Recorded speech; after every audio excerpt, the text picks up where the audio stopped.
ووصينا الإنسان بوالديه حملته أمه وهنا على وهن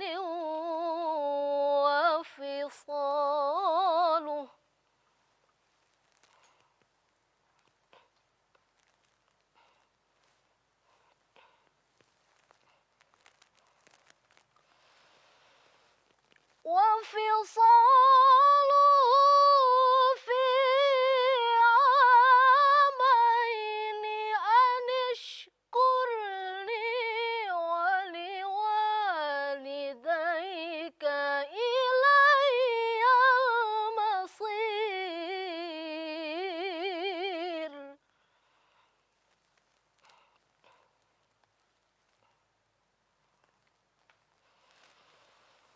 وفصاله في عامين أن اشكر لي ولوالديك إلي المصير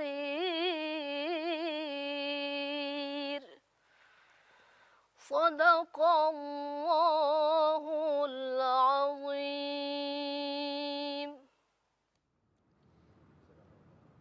Assalamualaikum warahmatullahi wabarakatuh pemirsa Antv, apa kabar Anda? Semoga Anda baik-baik saja. Alhamdulillah pada pagi hari ini saya Mona Ratuliu bisa kembali lagi bersama Anda dalam Curhat Bareng Ustadz, dalam rangka mencari makna dalam kehidupan kita semua.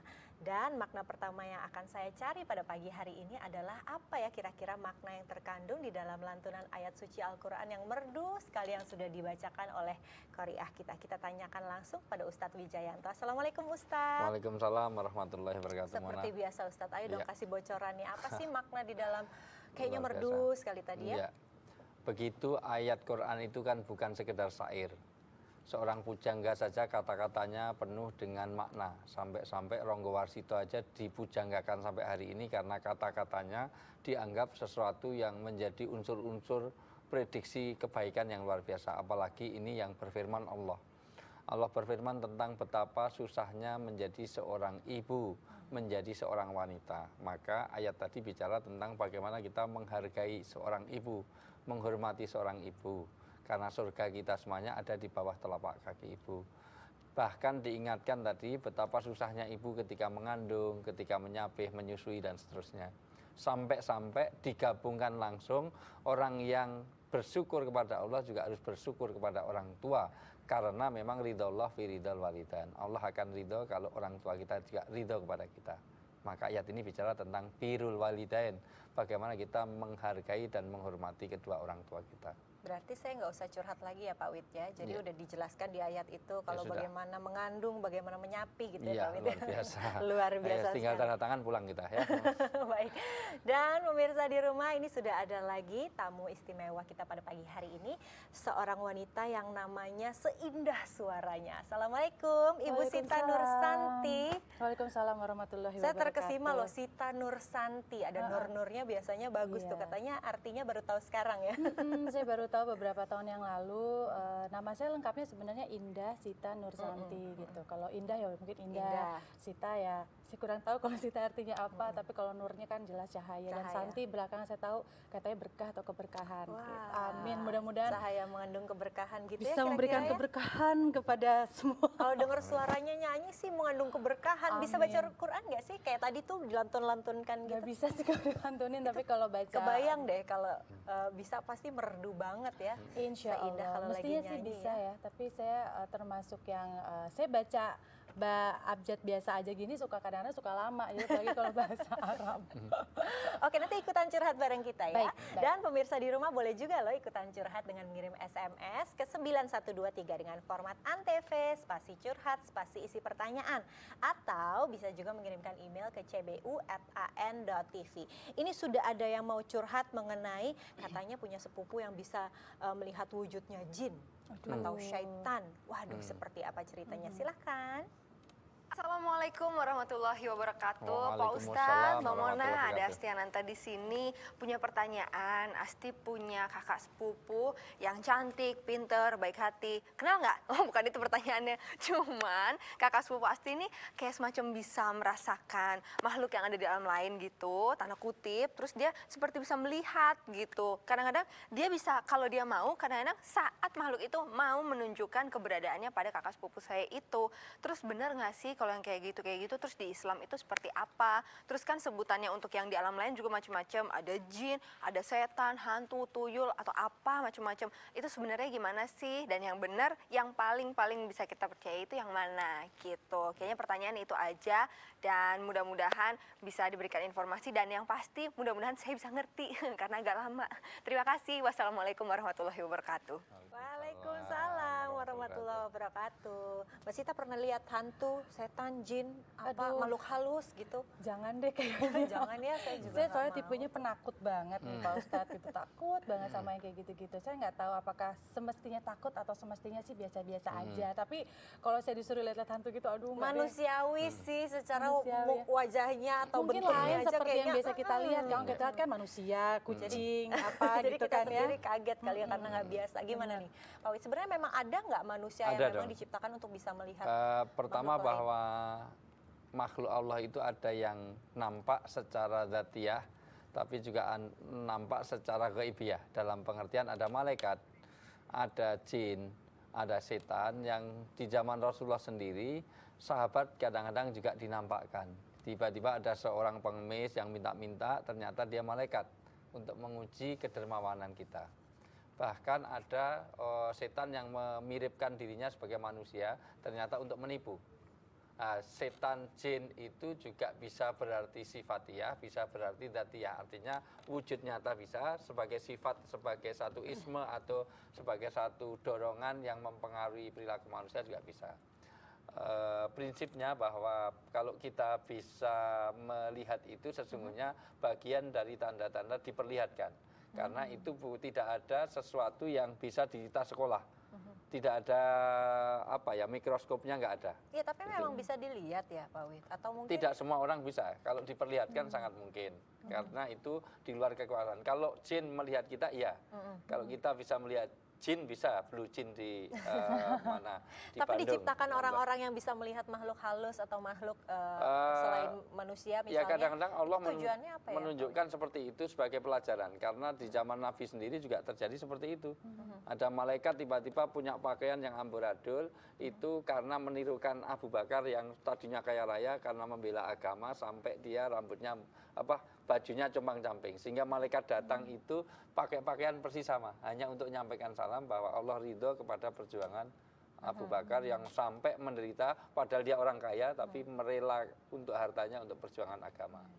Bisa saja seperti itu, tapi prinsipnya kita tidak bisa mendefine, kita tidak bisa memastikan bahwa itu jin, itu setan, karena kita bukan nabi. Jadi apalagi mohon maaf, tidak bisa kita menangkap itu terus dimasukkan di mana, masukkan di mana, itu laisa minal Islam. Seperti yang terjadi di televisi. Iya, televisi artinya ya, apa? Pak Wid, ya. Wong jin itu miliaran, nanti habiskan botol berapa nanti sudah itu. Saya ada Dan pertanyaan itu, satu ya. lagi, tapi mungkin dijawabnya setelah yang ini.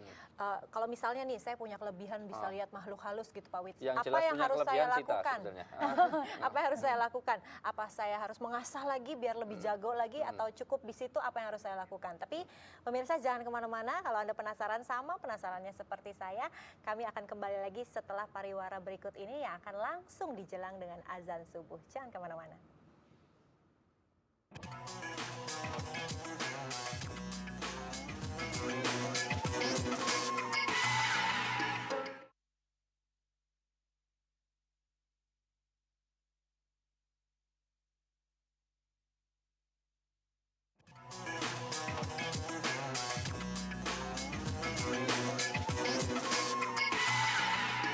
Pemirsa Antv, kami mengucapkan selamat menunaikan ibadah sholat subuh bagi Anda yang berada di Jakarta dan juga sekitarnya. Tadi ada pertanyaan penasaran dari saya. Kalau misalnya saya punya kelebihan bisa lihat makhluk halus, apa yang harus saya lakukan, Pak Wid? Saya Pertama buka itu klinik untuk spirit atau- positif saja, untuk spirit positif. Karena bagaimana juga ada alam yang kadang-kadang manusia bisa menyangkutnya. Misalnya begini, Ada alam itu namanya alam jabarut yang kita ini bisa melihat seperti ini. Tapi ada alam yang misal itu kalau ada meong-meong di sebelah berarti itu nggak mungkin gajah. Kita nggak bisa melihat, tetapi bisa melihat karena pengetahuan kita. Mesti itu kucing. Kalau itu bersuara meong-meong atau dia menggonggong, tentu dia bukan kancil, bukan kambing, tapi dia akan kambing misalnya. Dia anjing misalnya. Itu bagian dari misal. Tapi ada juga alam yang di luar itu. Sebagaimana Umar bin Khattab radhiyallahu anhu juga bisa berkomunikasi walau tidak pakai handphone tapi bisa mengomando pasukan yang ada di Persia. Ketika diperlihatkan oleh Allah, bisikan kalau itu dari malaikat bahwa pasukannya dikepung oleh musuh, maka Umar di tengah-tengah khutbah mengatakan turun, turun, turun, dan seluruh orang itu dengar suara Umar. Dan orang-orang yang di Madinah mengatakan apa? Bahwa Umar ini kayak orang gila. Tengah-tengah khutbah kok teriak-teriak turun, turun, turun, turun itu. Ternyata betul. Pasukan nggak jadi dikepung dan malaikat karena fikirnya terhadap umat, fikirnya kepada pasukannya ini diperlihatkan bahwa pasukan itu sedang, padahal nggak ada TV waktu itu, tidak ada siaran langsung di sana, Antv belum muncul di sana, Jadi tapi gaib nyatanya gitu ya, bisa Pak itu. Wit? Lah itu alam gaib, bisa aja dimunculkan seperti itu. Yang penting diarahkan pada arah positif. Oke. Jadi kalau ada kelebihan jangan untuk santet, untuk istilahnya untuk pelet segala macam. Gampang Baik. aja kalau memang pelet, kalau ketemu orang terus mengeluarkan lidah kan melet. Oke, ini udah ada yang mau curhat lagi nih Iya. Pak Wit nih. Silahkan. Assalamualaikum Pak Ustadz, saya Trista, umur saya 20 tahun. Saya mau nanya, saya sering banget ada di perjalanan jauh. Saya nggak tahu kalau itu udah azan atau belum. Kira-kira kalau misalkan saya mau sholat tapi belum dengar azan tapi sudah masuk waktunya, boleh nggak Pak Ustadz? Terima kasih. Assalamualaikum warahmatullahi wabarakatuh. Baik, Mbak Trista ya. Ini kalau misalnya perjalanannya cuma Jakarta-Bandung kan bisa di Iya, kodok di- gitu ya, Ya, Ustadz ya. bisa Tapi di jamak ya. Mbak Sita nih punya pengalaman lagi nih katanya, Iya, yang jadi perjalanannya jauh banget ini bukan Benar-benar. cuma sekedar Jadi, Jakarta-Bandung.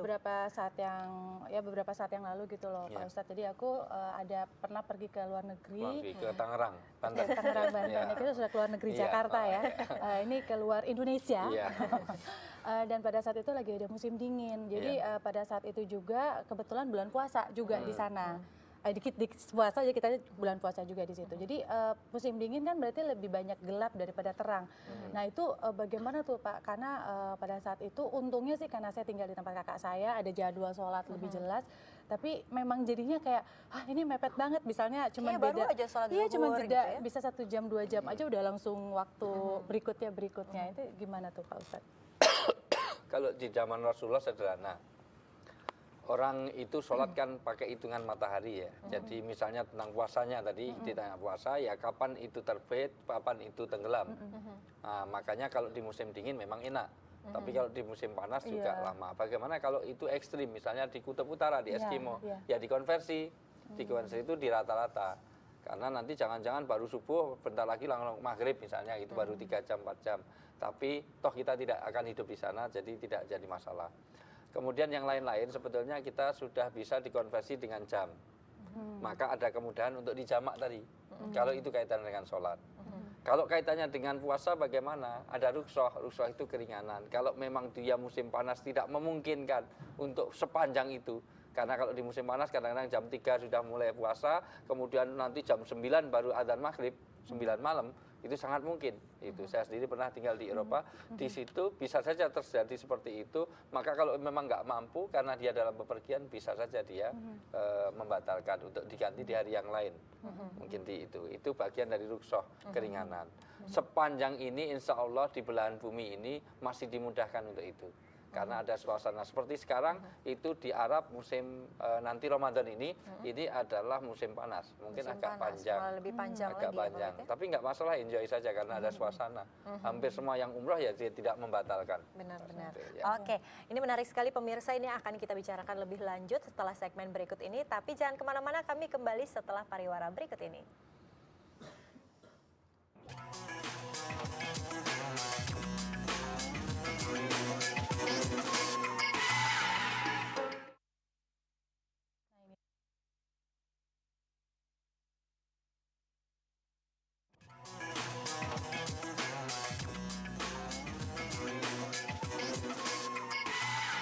Pemirsa Antv, terima kasih untuk tetap setia bersama Curhat Bareng Ustadz. Tadi kita bicara mengenai sholat yang dijamak karena perjalanannya jauh ataupun misalnya kita ada di satu negara yang seperti tadi Mbak Sita bicarakan bahwa musim dingin gitu Pak Wit ya, siangnya pendek. Tapi kan tadi kan beruntung sekali punya jadwal sholat ya. Tapi kalau nggak punya, terus lingkungannya juga bukan lingkungan yang islami gitu, boleh nggak? Aduh ini kira-kira kayaknya zuhur, terus kayaknya udah asar, udah deh asar gitu, gimana? Boleh Bisa nggak Pak Wit? saja, karena itu bagian dari sesuatu yang memantapkan hati kita.